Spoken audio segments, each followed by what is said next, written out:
Был промозглый ноябрьский вечер в Лос-Анджелесе. Несмотря на калифорнийский климат, ветер пронизывал до костей, а редкие прохожие спешили укрыться в теплых помещениях. Александр Морган только что вышел с очередного совещания по поводу нового инвестиционного проекта. В свои 45 он успел построить финансовую империю, но сегодня чувствовал себя особенно опустошенным. Развод завершился месяц назад, дети остались с бывшей женой, а огромный дом в Беверли-Хиллз встречал его только эхом собственных шагов. Вместо того, чтобы ехать домой, он припарковался у небольшого круглосуточного магазина в рабочем районе города. Ему хотелось сбежать от себя самого, раствориться в шуме города, почувствовать себя просто человеком, а не мистером Морганом с обложек деловых журналов. Звякнул колокольчик над дверью, когда он вошел внутрь. Магазин пахнул кофе, сигаретами и старыми газетами. Продавец, пожилой латиноамериканец, кивнул ему приветливо, не узнав в потертых джинсах и простой куртке одного из самых богатых людей города. «Добрый вечер. Можно двойной эспрессо?» — попросил Александр, доставая кошелек. Именно в этот момент он услышал приглушенное всхлипывание, доносящееся из дальнего угла магазина, где под тусклой лампой стоял стеллаж с консервами. Повернув голову, он увидел маленького мальчика лет 8-9, который сидел на корточках, прижимая к груди монеты. Что-то в этой картине пронзило Александра до глубины души. Возможно, это была не детская сосредоточенность, с которой ребенок пересчитывал каждую монетку, или то, как он пытался быть незаметным, словно стыдился своего горя. «Эй, приятель!» — мягко позвал он, присаживаясь рядом. «Всё в порядке?» Мальчик вздрогнул и попытался спрятать деньги, но его руки дрожали так сильно, что монеты рассыпались по грязному полу. «Я просто считаю», — прошептал он, торопливо собирая мелочь. «Мне нужно знать, сколько у меня есть. Меня зовут Алекс. А тебя?» «Томас?» Мальчик все еще не поднимал глаз. «На что ты копишь, Томас?» Этот простой вопрос стал ключом, открывшим детское сердце. Слезы потекли по щекам мальчика, и он начал рассказывать, захлебываясь словами. «Это для мамы. Она очень болеет. Врачи сказали, что у нее плохая кровь. Мы уже отдали все наши деньги, чтобы ей стало лучше, но теперь нужно другое, очень дорогое лекарство. Оно стоит 80 тысяч». Он разжал ладошку, показывая жалкие $27 и несколько центов. «А у нас только это». Александр почувствовал, как его мир перевернулся. 80 тысяч. Сумма, которую он мог потратить на новые часы или недельный отпуск, не задумываясь. А для этого ребенка это была недостижимая планета.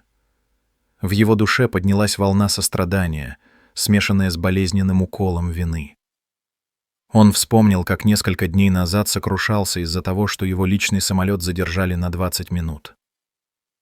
«Расскажи мне о своей маме», — попросил он, садясь на пол рядом с мальчиком. И Томас рассказал о том, как его мама Элизабет работала медсестрой в муниципальной больнице, помогая людям даже тогда, когда сама едва сводила концы с концами. Как первые симптомы, постоянная усталость и синяки, появились полгода назад, но она списывала все на переутомление. Как каждый вечер, когда он засыпал, она плакала в ванной, думая, что он не слышит. «А папа?» — осторожно спросил Александр. Томас опустил голову. Он ушел, когда мама заболела. Сказал, что не готов к такой ответственности. Сердце Александра сжалось. Он вспомнил свой собственный развод, как жена обвиняла его в том, что работа для него важнее семьи. Но уйти от больного человека... «А как зовут твою маму?» — спросил Александр.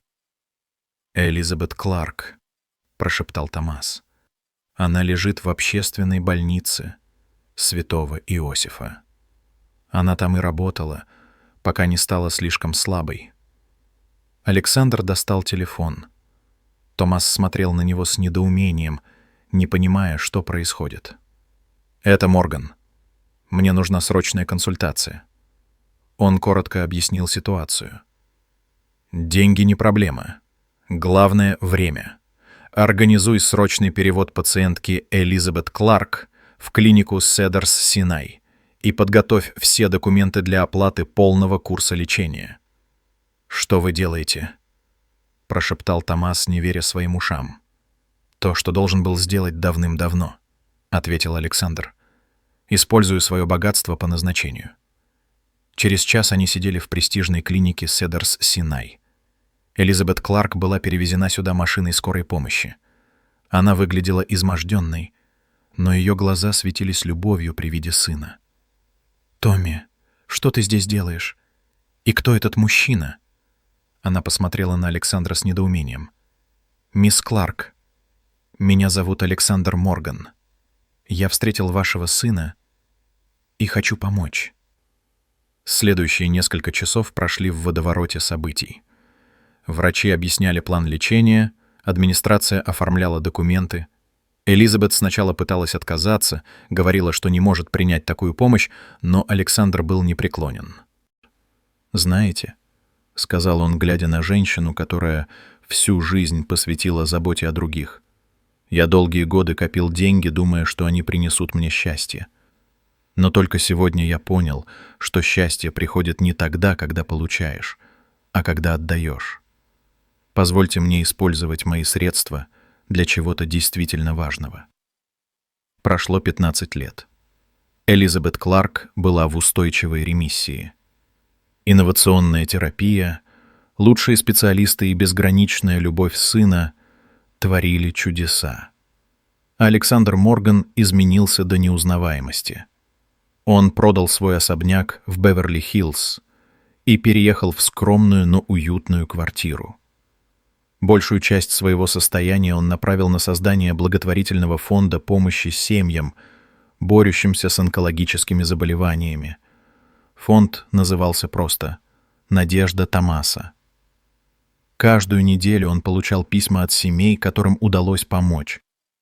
Детские рисунки, фотографии выздоровевших людей, слова благодарности. Эти простые знаки признательности значили для него больше, чем все деловые награды и статьи в финансовых журналах. А еще он начал волонтерить в той же больнице, где когда-то работала Элизабет. Теперь, когда он заходил в детские палаты, маленькие пациенты не знали, что перед ними миллионер. Они видели просто доброго дядю Алекса, который рассказывал им сказки и приносил мороженое. Спустя годы на выпускном Томаса из медицинского института Александр сидел рядом с Элизабет в первом ряду. Они стали для него настоящей семьей, той, которую он искал всю жизнь, не подозревая, что она ждет его в скромном ночном магазине. Томас произносил прощальную речь перед однокурсниками. «Когда меня спрашивают, почему я выбрал онкологию, я рассказываю историю об одном вечере, который изменил не только мою жизнь, но и жизнь человека, который стал мне вторым отцом. В ту ночь я узнал, что чудеса не случаются сами по себе. Их создают люди. Люди, которые решают действовать, когда видят чужую боль.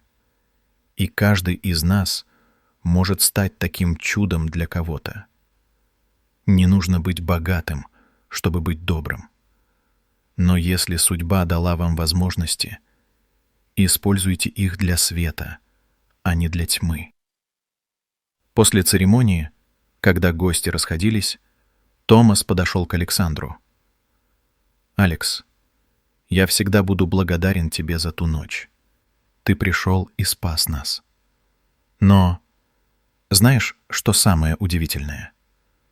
В итоге мы помогли друг другу». Александр улыбнулся, и на его глазах навернулись слезы.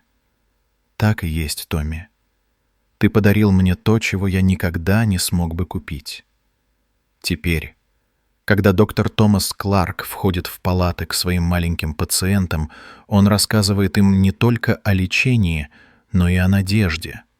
О том, что ангелы-хранители иногда приходят в самых неожиданных обличьях. О том, что один человек действительно может изменить весь мир, по крайней мере, мир одной семьи. А где-то в Лос-Анджелесе, в офисе благотворительного фонда «Надежда Томаса», на рабочем столе стоит простая фотография в деревянной рамке. Улыбающаяся женщина в белом халате медсестры, рядом с ней молодой человек в выпускной мантии, а между ними мужчина средних лет с удивительно счастливыми глазами.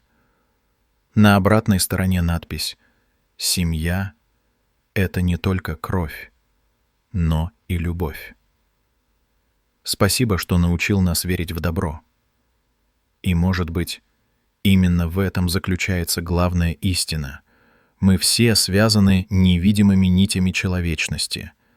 Иногда достаточно одного решения, одного выбора между равнодушием и состраданием, чтобы эти нити сплелись в удивительную историю о том, что любовь способна исцелить не только тело, но и душу.